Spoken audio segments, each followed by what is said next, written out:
Welcome back to another video. Dr. Tarcia Huber here, and in this video we are going to talk about just simplifying some trigonometric expressions. Okay, this is good practice to do before you start verifying trigonometric identities, which is something we're going to be moving towards, basically verifying proofs of trigonometric identities. And so you want to know how to simplify these expressions first before you start verifying. So we're just going to work a few examples, and I'm going to share with you some techniques that you can always look for whenever you are trying to simplify trigonometric expressions. So our first example here, we're going to start with secant of x over cosecant of x plus cosecant of x over secant x. And we want to try to simplify this down, okay? So one of the first tricks you want to use, or one of the first techniques you want to use, is to always convert to sine and cosine if you can, okay? Sine, cosine, and tangent, those are your basic trigonometric identities, the most commonly used ones. So whenever you can convert to those, you want to do that, okay? And so what I want to do is I want to change secant of x to 1 over cosine of x, because that's by the reciprocal identity. And I'm going to change cosecant of x to 1 over sine of x. And vice versa, cosecant to 1 over sine x here, and secant to 1 over cosine of x here, okay? So I've converted everything in terms of sine and cosine, all right? Next, what I want to do is I'm dividing fractions. So remember, when you divide fractions, you do the keep, change, flip. You keep the numerator, you change the division and multiplication, and you flip the denominator. And so I'll do the same thing here. That becomes 1 over sine x times cosine of x over 1. And so that gives me sine of x over cosine of x plus cosine of x over sine of x, okay? So now what do? It don't look much different than what we started with, right? So now anytime you have a fraction, you want to go ahead and combine the fraction. And you can combine fractions by having a common denominator. So that means I need for the denominator of both of these to be the same. So that means I need to add a sine of x in this denominator and a cosine of x in this denominator. So we're going to multiply the top and bottom here by sine of x to put that sine of x in the denominator. And we're going to multiply top and bottom here by cosine of x to put that cosine of x in the denominator. Okay? So now this gives me sine squared x over sine x cosine x. And this gives me cosine squared x over sine x cosine x. So I just made them have the same denominator so I could go ahead and combine them, add them together by combining them. So this gives me sine squared x plus cosine squared x all over sine x cosine x. And a lot of times it's going to look messy before it gets better, before it gets simpler, okay? So it looks a lot more, it looks a lot messy, but it's going to actually end up simplifying down, alrighty? Because first of all, in the numerator, we see this sine squared x plus cosine squared x. Well, by the Pythagorean identity, that's equal to 1. So we can take that and replace that with a 1. And so we get 1 over sine x cosine x. And that simplifies this down to something that's only one thing, and it has sine and cosine in it, okay? Now, we can leave it like this, or we can also say this is the same as, and I'll just write over here because I'm running out of space. This is the same as 1 over sine x times 1 over cosine of x. And we know that 1 over sine x is cosecant x, and 1 over cosine is secant x. So you can keep going to that, or you can stop here. So any one of those is what this expression here, secant of x over cosecant x plus cosecant x over secant x will come to equal, okay? So hopefully y'all can see that. I know it's a lot. Yeah, so hopefully you can see that. You can walk through all the steps with me. And if you have any questions about anything I did, then put them in the comments below, okay? So 2 things that we learned in this problem is if you have something that's not sine and cosine, rewrite it in terms of sine and cosine. And 2, if you have a fraction, you want to combine if you have more than one fraction, you want to combine those fractions by finding a common denominator. All right, let's look at another one. Okay, in this example, we want to actually factor some trigonometric expressions. So we want to talk about how you can factor trigonometric expressions.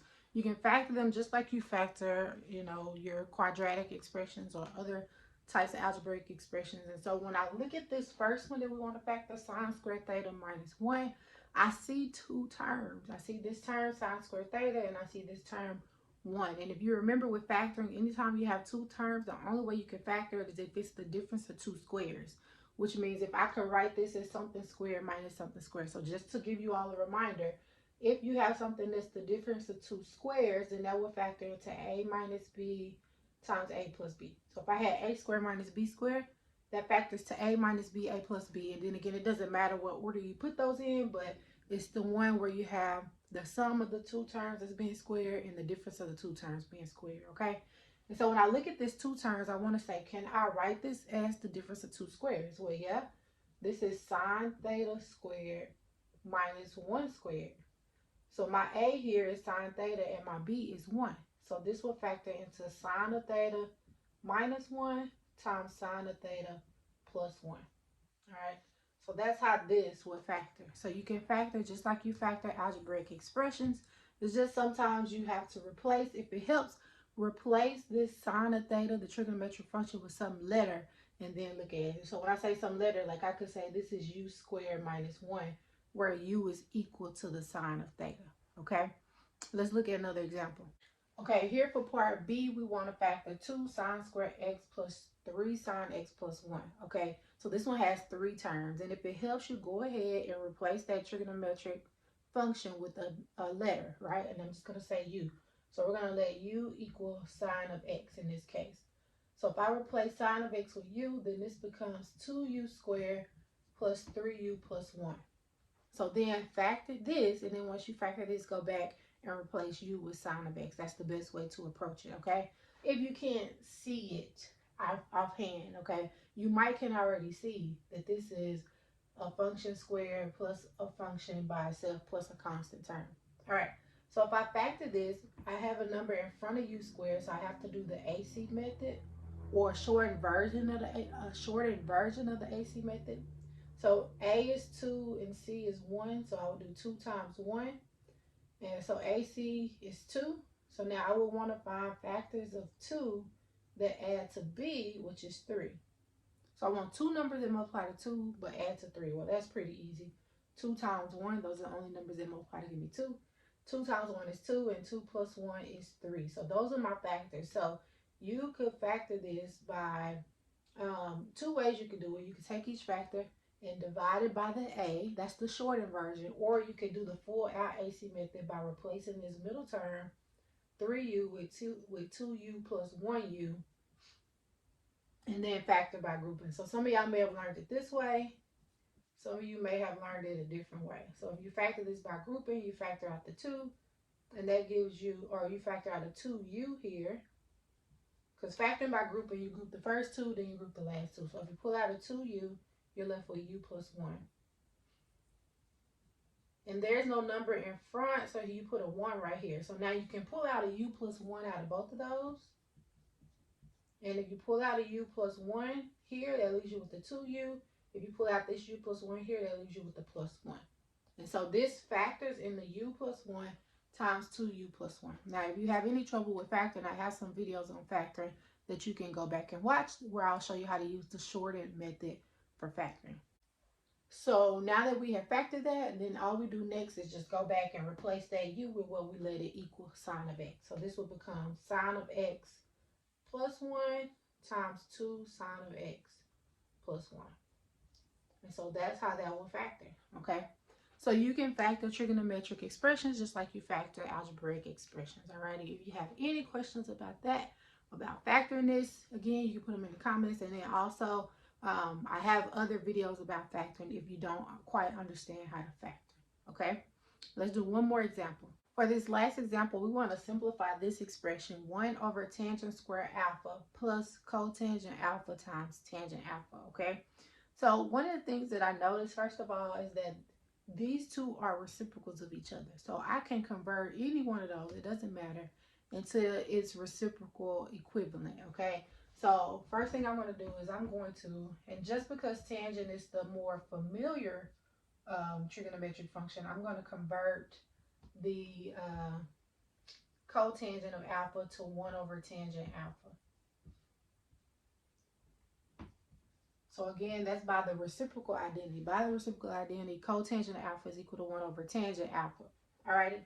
So now I see, since I'm multiplying these tangent alphas cancel, and that leaves me with 1 over tangent square alpha plus 1. All right. And because I have this plus 1 in there, and because I see that this has a square in it, I'm going to go ahead and convert this 1 over tangent square alpha to cotangent square alpha, because that's also by the reciprocal identity. And the reason I want to do that is because I can see that there is a Pythagorean identity in there. Can y'all see it?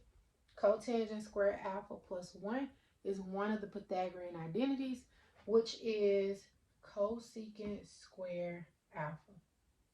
And so we've taken this that had multiple parts to it, and we've simplified it down to just one term, one part. So that is what this expression was simplified into, okay? So when you're simplifying trigonometric functions, you just want to just play with them. It's like a maze or a puzzle. You want to convert things. You want to use your identities to try to make something that's well expanded to something that's simpler, right? If you have any questions about how to simplify trigonometric identities, put them in the comments. If this video was helpful, if you understood it, go ahead and hit that like button. And if you understood everything, then I will see you in the next video where we'll talk about verifying trigonometric identities.